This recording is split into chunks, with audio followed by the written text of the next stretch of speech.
में रानी नाम की एक चिड़िया रहती थी। उसकी दोस्ती टुनटुनी नाम की एक बहुत ही सुंदर और प्यारी चिड़िया से थी। टुनटुनी चिड़िया जितनी शांत और सरल थी, उसका पति कालू कौआ उतना ही दुष्ट और शैतान था। कालू कौआ एक कामचोर और आवारा कौआ था। एक दिन टुनटुनी चिड़िया रानी चिड़िया के घर आती है। आओ बहन, मैं बस तुम्हारा ही इंतजार कर रही थी। बस मेरे पति टुन्नू चिड़ा भोजन लेकर आ जाए तो बच्चों को उनके पास छोड़कर मैं आपके साथ पानी लेने नदी पर चलती हूँ। आप कितनी खुशनसीब हो रानी बहन। आपके पति टुन्नू आपकी कितनी मदद करते हैं। आप दोनों को मिलजुल कर घर के काम करते देखते हो तो मुझे अपनी किस्मत पर रोना आता है। मेरे पति कालू कौआ तो मेरे किसी भी काम में मदद नहीं करते। ना तो वो भोजन लेने जाते हैं, ना ही पानी, यहाँ तक कि बच्चों की देखभाल भी नहीं करते। मैं तो बच्चों को अकेले ही घर पर छोड़ कर आई हूँ। हाय हाय टुनटुनी, करती क्या है पूरा दिन? क्या बताओ रानी बहन, बस यहाँ से वहाँ घूमते रहते हैं और भूख लगने पर घर आकर खाना खा लेते हैं और काम ही क्या है उनको। वो दोनों बात कर ही रही होती है कि तभी लूसी कबूतरी वहाँ आती है। नमस्ते जी, आप दोनों को लूसी की तरफ से। अच्छा हुआ टुनटुनी बहन जी, आप यहाँ ही मिल गई। आपको एक बात बतानी थी। जी बताइए, क्या बात है? तो आज का सवाल ये है, 6+6 कितने होते हैं? हमें कमेंट करके जरूर बताएं। भगवान झूठ न बुलवाए बहन जी, कल मैंने आपके पति कालू कौवे को चमेली कौवे के साथ देखा था। मुझे तो उनके हाव भाव कुछ ठीक नहीं लग रहे थे। आप सावधान रहना, बाद में न कहना कि लूसी ने बताया नहीं था। और तो और कल गोरी गोरैया भी बता रही थी कि कालू भाई साहब किसी कौवे के घर के पास मंडरा रहे थे। थोड़ी लगाम टाइट रखो भाई साहब की, उनके लक्षण ठीक नहीं है।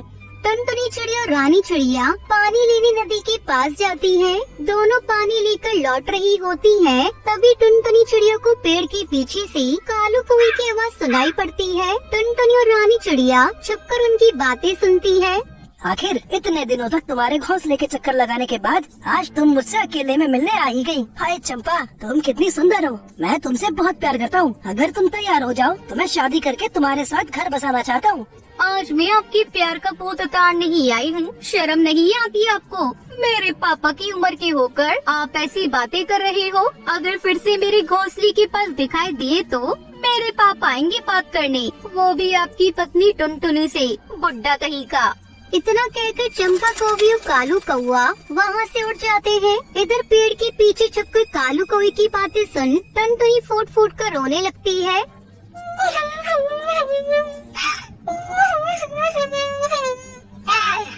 आपने देखा ना रानी बहन, कालू कौवा तो दूसरी शादी करने की फिराक में है। आज नहीं तो कल जरूर दूसरी चिड़िया ले आएगा। फिर मेरे बच्चों का क्या होगा? हमारे पास तो कोई दूसरा घर भी नहीं है। बात तो आपकी बिल्कुल सही है टुनटुनी जी, लेकिन रोने धोने से कुछ नहीं होने वाला। आप जैसी सुंदर सुशील पत्नी को छोड़कर दूसरी चिड़िया के बारे में सोचने का फल तो कालू को भुगतना ही पड़ेगा। अब तो लगता है कालू कौवे की दूसरी शादी करानी ही पड़ेगी।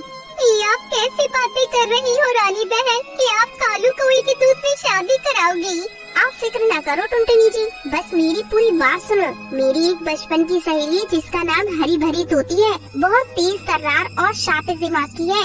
आप इतना समझ लो कि आपके कालू कौवे को वही सुधार सकती है।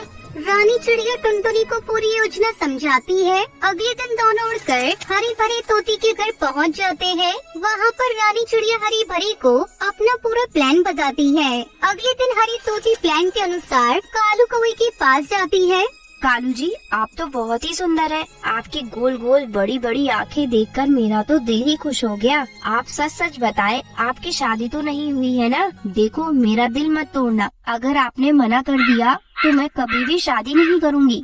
नहीं, मेरी पत्नी बहुत ही बदसूरत और बदतमीज थी, इसलिए मैंने उसे छोड़ दिया। मुझे कुंवारा ही समझो। मैं तुमसे शादी करने के लिए बिल्कुल तैयार हूँ। तो फिर ठीक है, कल ही हम दोनों शादी कर लेते हैं। हाँ, क्यों नहीं, मैं सारी तैयारियाँ कर लेता हूँ। कालू कौवा खुशी खुशी घर लौट आता है और अपनी पत्नी को उसके मायके भेजकर बिना बताए शादी की तैयारियां करने लगता है। अगले दिन कालू कौवा दूल्हा बनकर पहुंच जाता है। हरी भरी भी दुल्हन बनकर आ जाती है। दोनों की धूमधाम से शादी हो जाती है।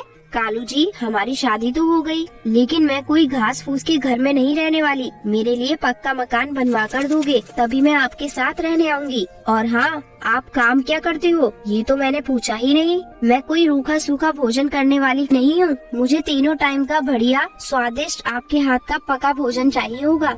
ये तुम कैसी बातें कर रही हो मेरी प्यारी हरी भरी? अब तो तुम मेरी पत्नी हो, खाना तुम बना दिया करना, मैं कोई काम ढूंढता हूँ। अभी के लिए मेरे घास फूस घोंसले से काम चला लो, बाद में मैं पक्का घर बनवा दूंगा।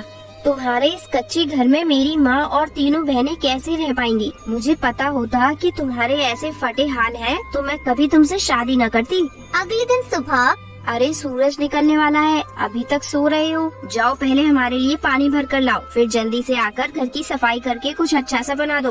कालू कौवा पानी भर कर लाता ही घर पहुँचते ही लाओ पानी दो, मैं नहा लेती हूँ, फिर तुम और पानी लेते आना। जाओ पहले कुछ खाना बना दो। मुझसे इतना काम नहीं होगा, मैं खाना नहीं बना सकता, घर में राशन है ही नहीं तो खाना कैसे बनेगा? क्या कहा? घर में खाने को नहीं है? दूल्हा बनने का तो बड़ा शौक था, जवान बीवी रखने का शौक है तो थोड़ी मेहनत करना सीखो। कालू कौवा ऐसे ही दिन भर काम करता रहता है। पहले पानी भर कर लाता, फिर सफाई करके मांग कर अनाज लाता है। कालू जी, मेरी माँ के पैरों में तकलीफ रहती है, आज से रोज रात में आप उनके पैरों की मालिश कर दिया करना। इतना सुनते ही कालू के सब्र का बांध टूट जाता है। अगर तुमने मुझसे कोई काम करने को कहा तो मुझसे बुरा कोई नहीं होगा। कालू की बात सुनकर हरी भरी डंडा उठाकर उसकी पिटाई कर देती है। कालू को अपने घोंसले के बाहर बैठकर रो रहा होता है। तभी रानी चिड़िया वहाँ आ जाती है। अरे कालू भाई, आप यहाँ बैठकर रो क्यों रहे हो? क्या बात हो गई? अपने किए पर पछता रहा हूँ रानी बहन। मेरी इतनी सुंदर शांत और सुशील पत्नी की मैंने कभी इज्जत नहीं की। वो बेचारी दिन रात मेहनत करके बच्चों और मेरा पेट भरती रही और मैं बाहर घूमकर अय्याशियाँ करता रहा। मैंने तो कभी मेहनत करना सीखा ही नहीं। मुझे अपने किए पर बहुत पछतावा हो रहा है। काश कि मैं सब कुछ बदल सकता। मैंने अपने लिए गड्ढा खुद खोदा है रानी बहन। इतना कहकर कालू कौवा फूट फूट कर रोने लगता है। तभी टुनटुनी चिड़िया वहाँ आ जाती है। अभी समझ में आ गया है या नहीं? यार मार खाकर समझ आएगा कि तुमने मेरे साथ कितना बड़ा अन्याय किया है। मुझे माफ कर दो टुनटुनी, तुमसे अच्छी पत्नी मुझे नहीं मिल सकती थी। मुझे अपने किए पर बहुत पछतावा है। तभी टुनटुनी रानी हंसने लगते हैं। सच ही कहा गया है कि लातों के भूत बातों से नहीं मानते। उसके बाद कालू कौवा अपनी पत्नी